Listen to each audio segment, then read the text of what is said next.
tayo nang mag-aral sa math, walang maiiwan. Masayang mag-aral tayo nang matuto upang ika'y umasenso. Maging matyaga, maging matalino, halina't mag-aral na tayo.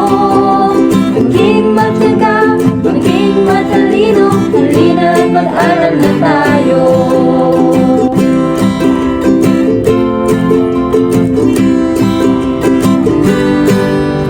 Halina mga bata, tayo nang mag-aral sa math, walang maiiwan. Masayang mag-aral tayo nang matuto upang ika'y umasenso.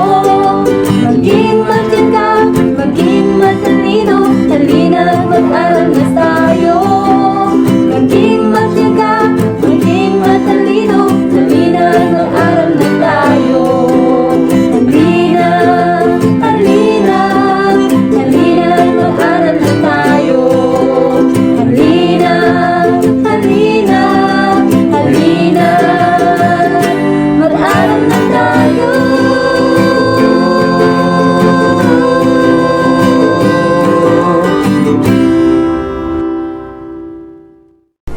Isa ka ba sa mahilig sa numero? O isa ka sa mga nahihirapang intindihin ito? Huwag ka mag-alala dahil nandito ang ikatlo nating kasama para tulungan ka sa advanced lesson ng Grade 3, Quarter 3, Week 4. Siya ay nakapagtapos ng Master of Arts in Education sa Pacific Intercontinental College, District 2 Math Coordinator at ASP Coordinator. Ang ating matsipag na MTAP at AMSLI trainer na kasalukuyang nasa 24 years na ng pagsisilbi sa SDO Mandaluyong. Mga batang mandunong, ang Master Teacher 1 ng Doña Pilar C. Gonzaga Elementary School, Teacher Marites S. Pataksil. Magandang araw sa ating matitiyaga at masisipag na mga home learning partners, mga guro, mga matatalinong mga batang mandunong. Welcome to Project SOAR, series of online academic reviews of mathematics clay learning modules. Ako po si Teacher Tess, ang inyong makakasama ngayong araw para sa ating aralin sa Quarter 3, Week 4. Pero bago tayo magsimula, ihanda nyo muna ang inyong activity sheets, lapis at papel. Tara na! Mag-aral na tayo! Para sa kasanayang pagkatuto, nakapagpapakita at nakabubuo ng magkatumbas na fractions. Pagkatapos ng araling ito, inaasahan na malalaman mo ang pagpapakita at pagbubuo ng magkatumbas na fractions. Bago tayo magsimula, magbalik-aral muna tayo. Paghambingin ang pares ng fractions sa bawat bilang. Maaaring gamitin ang simbolong equals, greater than, at less than. Bibigyan ko kayo ng 5 segundo upang i-type ang inyong sagot sa ating comment section. Handa ka na ba? Para sa unang bilang, 2/3 at 1/4.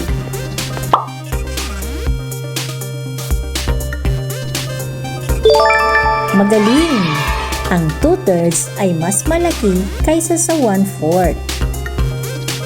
Para sa ikalawang bilang, 3/7 at 4/8.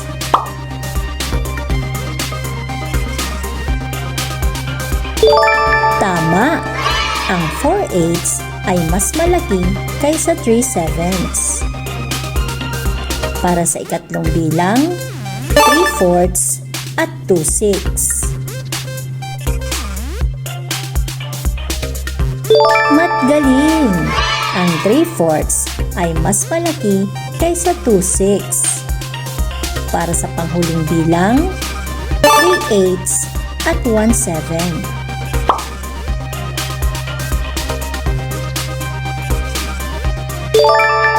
Good job, kids! Ang 3/8 ay mas malaki kaysa 1/7.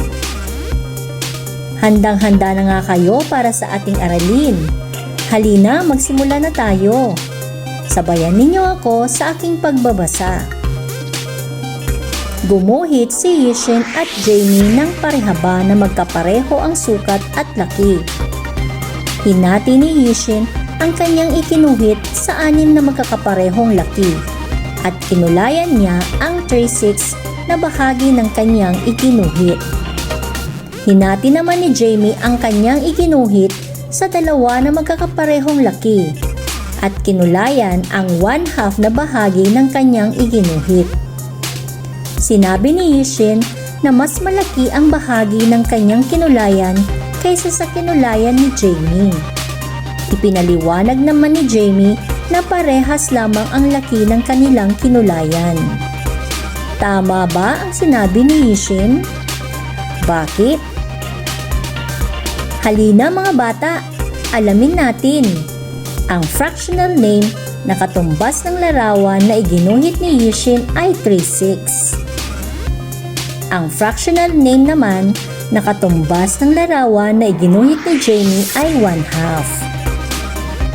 Kung titignan natin ang kinulayang bahagi nila Yishin at Jamie gamit ang modelo, ito ay magkatumbas.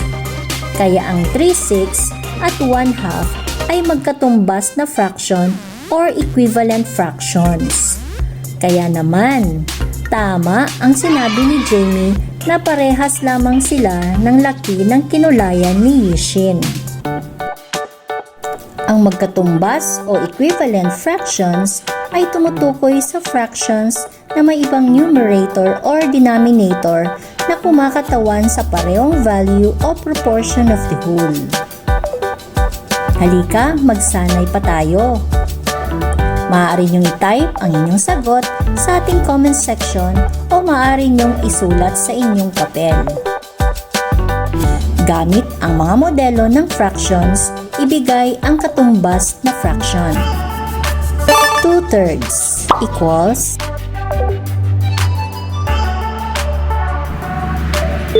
Tama!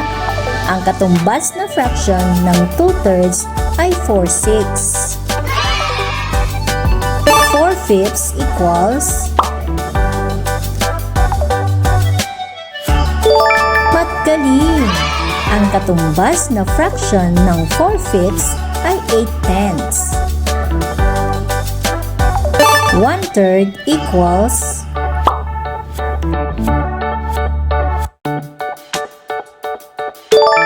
Mahusay! Ang katumbas na fraction ng 1/3 ay 3/9. 3/4 equals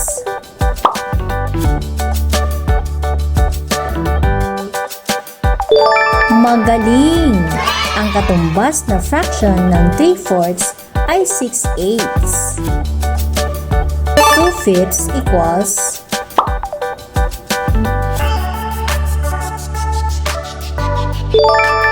Matgaling! Ang katumbas na fraction ng 2/5 ay 6/15. Tingnan naman natin ang isa pang halimbawa. Nakalarawan dito na parehas ang bahagi ng pizza kahit magkakaiba ng fraction tulad ng 1/2, 2/4 at 4/8. Napansin mo ba mga bata? Tama! Dahil ang 1/2, 2/4 at 4/8 ay equivalent fractions na kumakatawan sa parehas na value.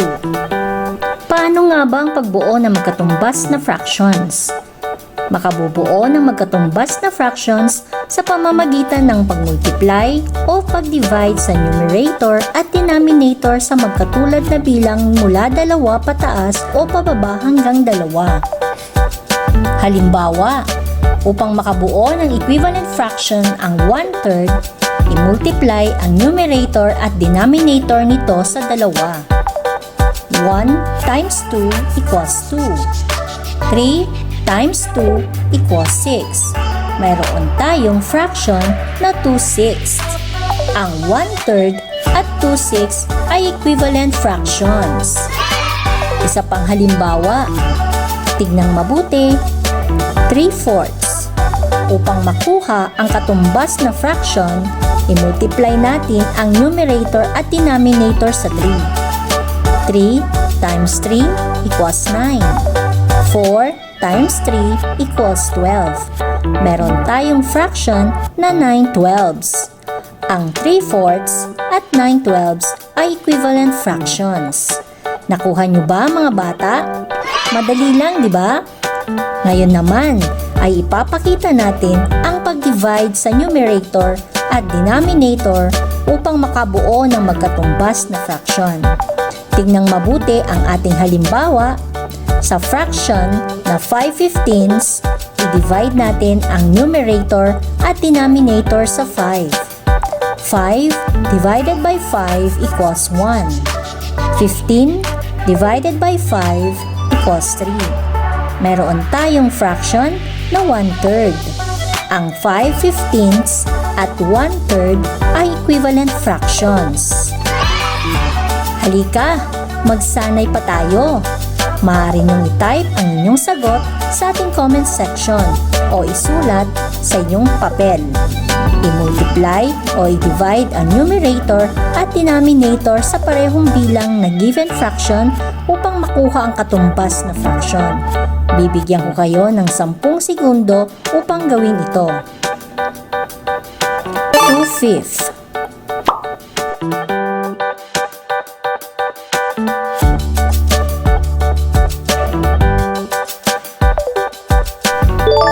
Mahusay. 6/15. 1/4.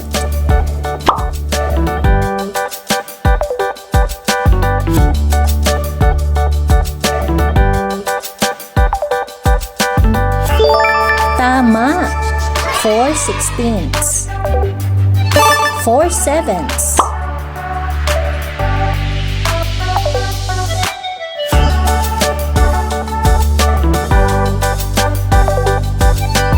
Matgaling! 8/14. 10/15.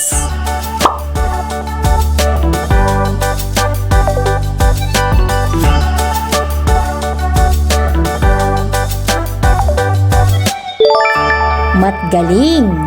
2/3. 2/18.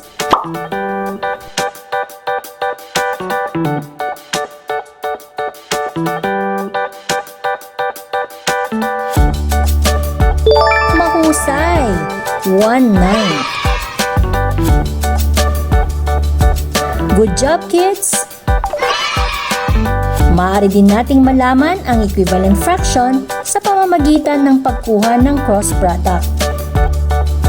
3 times 14 equals 6 times 7. Ang product ng 3 times 14 ay 42 at ang product naman ng 6 times 7 ay 42. Kaya ang 3/7 at 6/14 ay equivalent fractions. Isa pang halimbawa, 1/8 equals 3/24. Upang malaman natin kung equivalent fractions ang 1/8 at 3/24, gamitin natin ang cross product. 1 times 24 equals 3 times 8. Ang product ng 1 times 24 ay 24. At ang product ng 3 times 8 ay 24. Diba pare sila ng product? Kaya ang 1/8 at 3/24 ay equivalent fractions. Ngayon, subukan uli natin ang inyong kaalaman. Ilagay ang inyong sagot sa ating comment section. Lagyan ng thumbs up kung ang set ng fraction ay equivalent fractions at thumbs down naman kung hindi. Matgaling!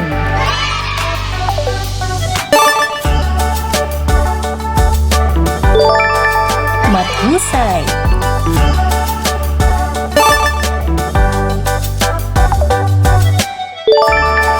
Very good!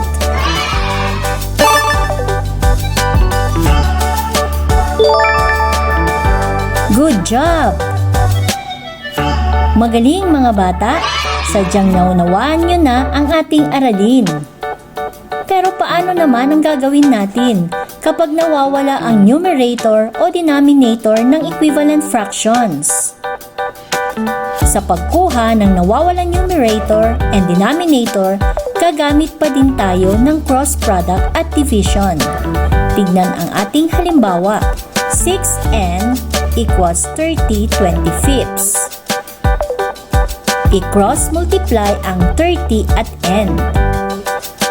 30n equals 6 times 25. Sa pagkuha ng nawawalang denominator, kunin natin ang product ng 6 at 25. 6 times 25 equals 150.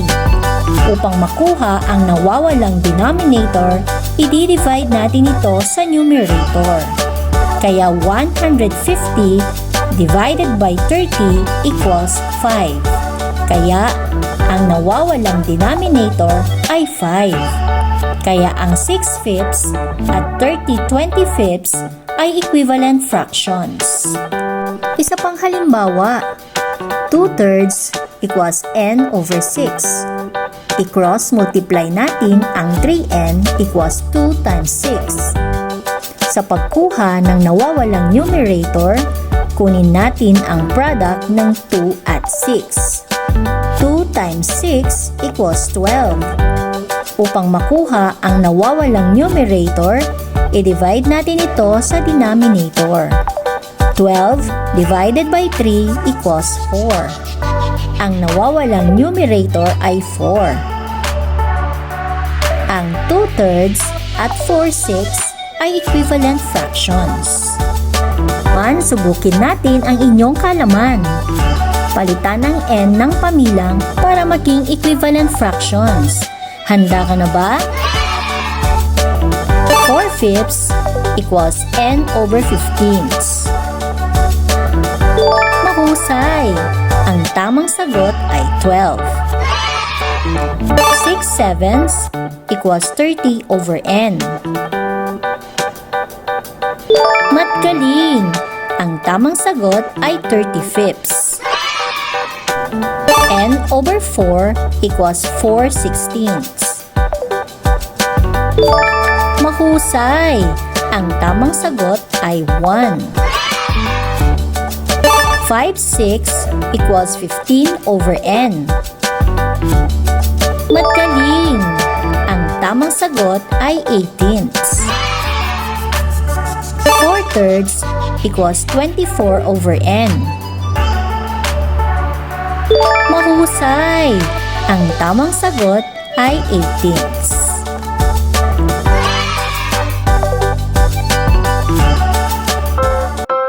Maraming salamat po sa inyong pakikinig. Kung may katanungan po kayo para sa ating aralin, maaaring magpadala ng mensahe sa ating official Facebook page, Math Team, Mathematics Teachers Association of Mandaluyong, o maaari ka rin magpadala ng mensahe sa iyong math teacher. Muli, ako po si Teacher Tess na nagsasabing, matsayang mag-aral tayo ng matuto.